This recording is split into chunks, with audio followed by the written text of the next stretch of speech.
Today company నుంచి with ట్యాక్స్‌తో payment అయితే credit అయింది.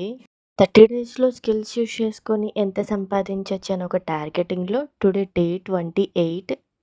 టుడే నాకైతే కంపెనీ నుంచి విత్ టుడే పేమెంట్ పేమెంట్ నాకు అయితే ట్యాక్స్‌తో క్రెడిట్ అయింది. పడింది. వన్స్ ఎలా నేను మీకు అంటే ఇది లైక్ నేను లైవ్‌లో 4,000 నేను 1 ఎర్నింగ్ వీక్‌కి చేసిన అమౌంట్ సంపాదిస్తే అనేది విత్ వెబ్‌సైట్‌లో ట్యాక్స్‌తో కూడా మనకి లైవ్‌లో అనేది 3,920 రూపీస్ చూపిస్తారు. అనేది పేమెంట్ పడింది. డీటెయిల్స్ అంటే 80 అన్నీను రూపీస్ అనేది వన్స్ మనకి నేను ట్యాక్స్ కంపెనీ పడింది. సో, ఈ యొక్క ఆపర్చునిటీలో వర్క్స్ ఏముంటాయంటే విత్ స్కిల్స్ బేస్డ్ మీద ప్రాజెక్ట్స్ ఉంటాయండి.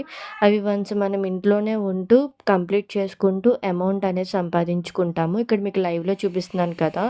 అనేది వీడియో ఎడిటింగ్ మీద ప్రాజెక్ట్ వచ్చింది. కంప్లీట్ చేశారు. టోటల్ అమౌంట్ 6,000 కూడా వచ్చిందనమాట. సో, ఇక్కడ మన కంపెనీ నుంచి jobs and affiliate marketing, freelancing project చేసుకుంటూ గవర్నమెంట్ రిజిస్ట్రేషన్ ప్లాట్‌ఫామ్‌లో డబ్బులు సంపాదించుకుంటాము. డే 28 రిజల్ట్స్ వచ్చేసి 3,920 రూపీస్. నేను చేసిన కంపెనీలో స్కిల్స్ నేర్పిస్తూ ప్రాజెక్ట్స్ అనేది ప్రొవైడ్ చేస్తున్నారు కాబట్టి, మీలో ఎవరికైనా ఇంట్రెస్ట్ ఉంటే డెఫినెట్‌లీ కామెంట్‌లో స్కిల్ అని మెసేజ్ చేయండి. డీటెయిల్స్ షేర్ చేస్తాను.